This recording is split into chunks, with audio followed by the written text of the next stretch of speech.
Hey YouTube, this is Jack here. Just taking a little drive.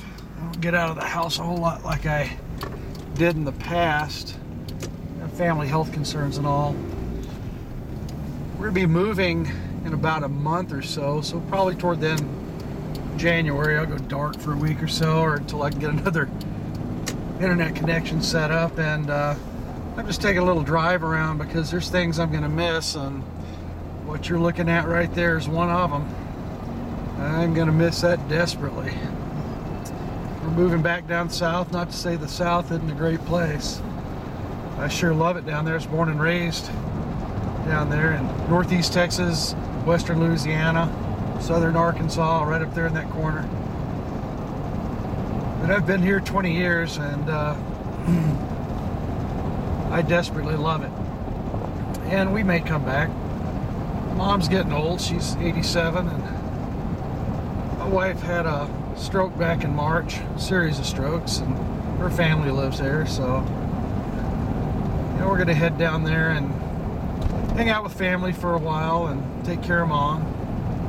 You know, all Mom has. She's pretty spunky for an 87-year-old, but you know, she's getting to where she sort of needs some help, and I think it's my job as family to do that. She has certainly taken care of me over the years, above and beyond the call of duty of what a mother should have to do.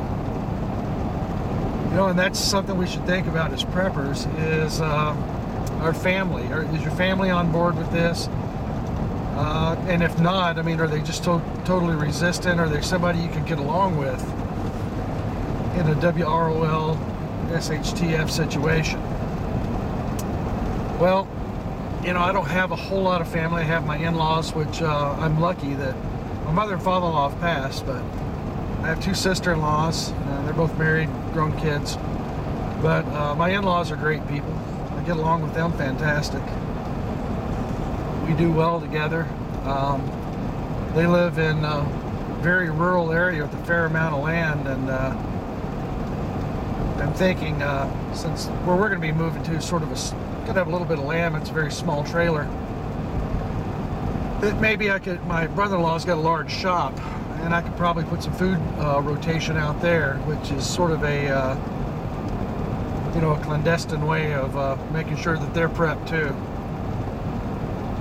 or that, you know, if something were to happen, all of us would have something, and you know, we would certainly get the motorhome, and which is what we're going to be staying in probably for the next 6 or 8 months. I mean, it's a big motorhome. It's about the biggest Class C that you can get, but nonetheless, it's still a motorhome. We're not used to living in something like that, but it's, you know, who knows? It might be permanent. I might like it. I don't think the wife will. I'm pretty sure the wife won't.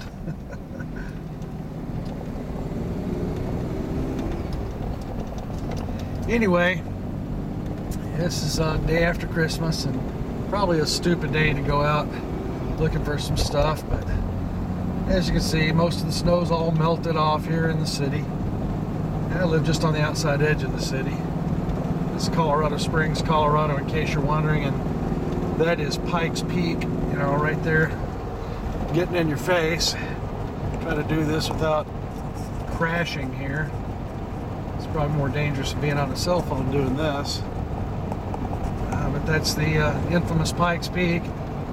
This is where America the Beautiful was written, Catherine Lee Bates, and that is the Purple Mountain's majesty they mentioned in the song. One of the reasons that I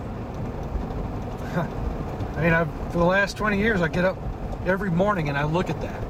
That's what I look at every morning for the last 20 years, unless it's clouded over, which is rare. Outside of, I think it's San Diego, California, is the only other place in the United States that gets, on an average, more sunlight than we do. I think this past year, or at least in the year of 2010, we had 280 some odd days of sunshine.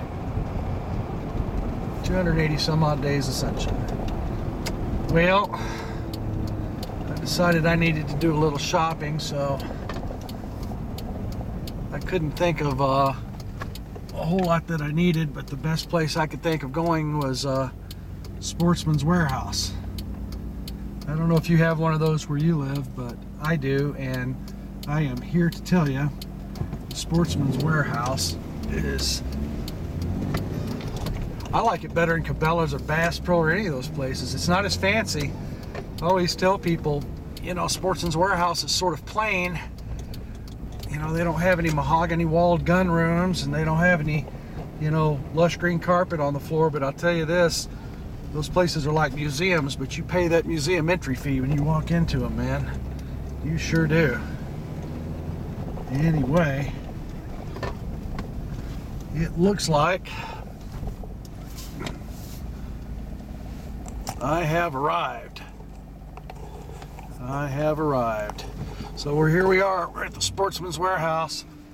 If you don't have one of these in your town, I feel for you. If you do have one of these in your town, you're lucky. The people that work there are good folks, and I find them to be on par with me with their gun knowledge. They're sharp folks. Anyway, this is just a few of my rambling thoughts because I'm bored today. You guys take it easy. Remember, prepare for today, prepare for the future.